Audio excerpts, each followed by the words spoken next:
Hey everybody, welcome again. I'm Jason Trafford. I'm the owner of Total Business Solutions Tax and Accounting Services here in Phoenix, Arizona. And this is number 3 in a 4-part mini-series of the top 4 most popular deductions, or it's hard to, how I describe this, like a lot of times I like to say the most missed deductions. There's involved in this series would be some red flag items, some things that are considered red flag items if not done appropriately. Usually red flag items are something that people do wrong or incorrectly, and it causes the IRS to say, something's wrong here and we need more clarification. So, without further ado, number 3 in this series is home office. Now, home office is quite simply the portion of your house that you use for home office. So that's going to be based primarily off square footage. So square footage, that's the big one. It is going to be square footage of office divided by the square footage of your home.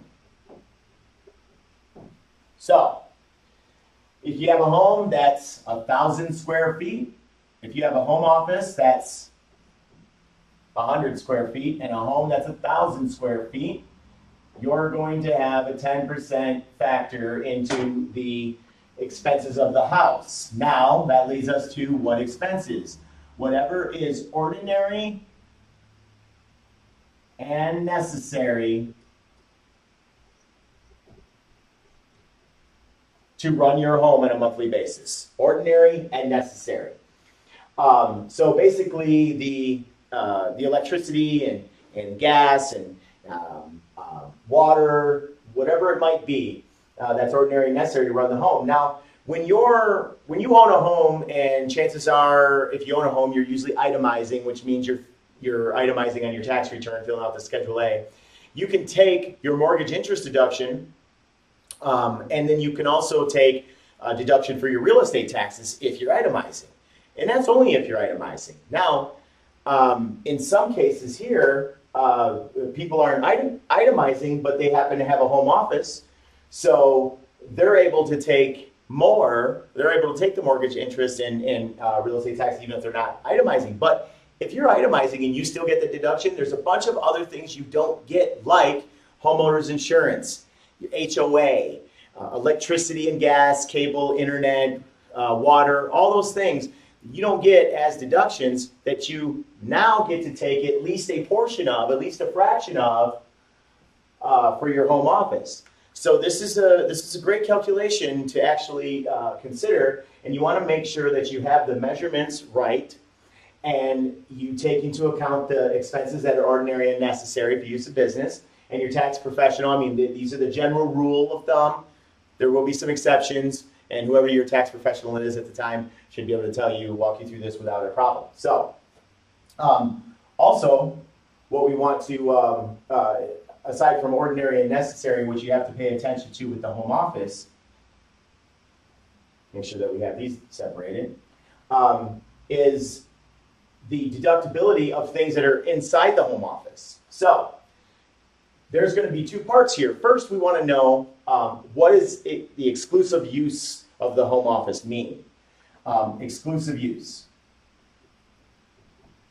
Exclusive use is actually, you have to, basically the way they set it up, it doesn't have to be 4 walls closed in with a door there and have to be a separate room, none of that stuff. But what it has to be is the way it's defined is you have to walk into the area, see the area, and know that business is conducted there exclusively in that area. So you want to make sure that you have that all set up. So that's going to be the exclusive use factor.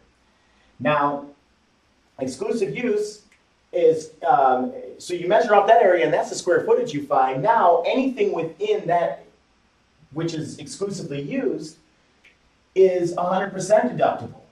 So we want 100% deductible items. We always want to find those, and we want to make sure that we can get those at all costs. So 100% deductible items are anything that is inside the area measured square footage of exclusive use for the home office. So inside, to make it simple, is the best way to make it simple is to think of a room where it's all closed off and anything in that room is business. So you start thinking about furniture and fixtures and desks and computers and all these other things that you might have in there, but you have to also think outside of the box a little bit, and it's things that you might do to the room to actually make your business atmosphere more to your liking or maybe to your needs. So you might run phone lines, new cable lines for the internet or things like that. You might put in a skylight or put in a window in order to brighten it up, put in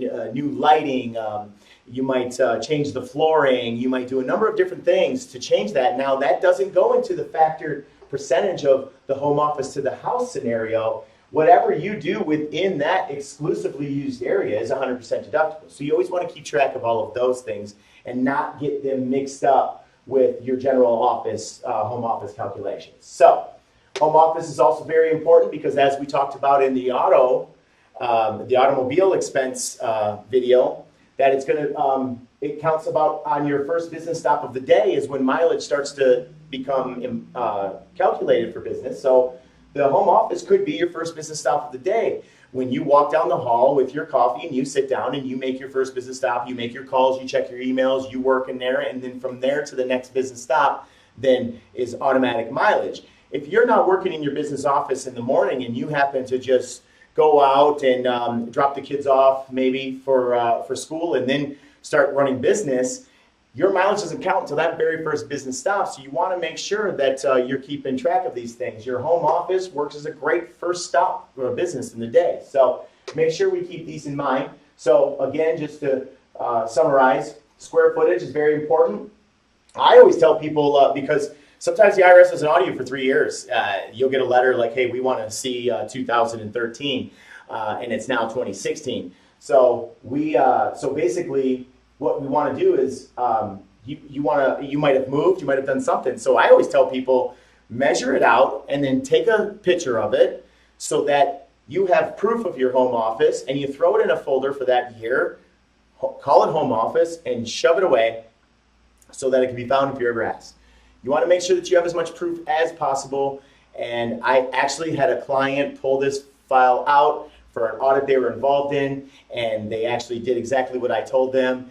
And they had moved and all these other things happened, and they had a much smaller home office in the next home, and the IRS tried to pin that square footage against them, and they actually had the proof in a folder with the measurements and the pictures. So I would suggest doing that for your home office because you never know what happens over the next few years, and you want to make sure you keep this stuff.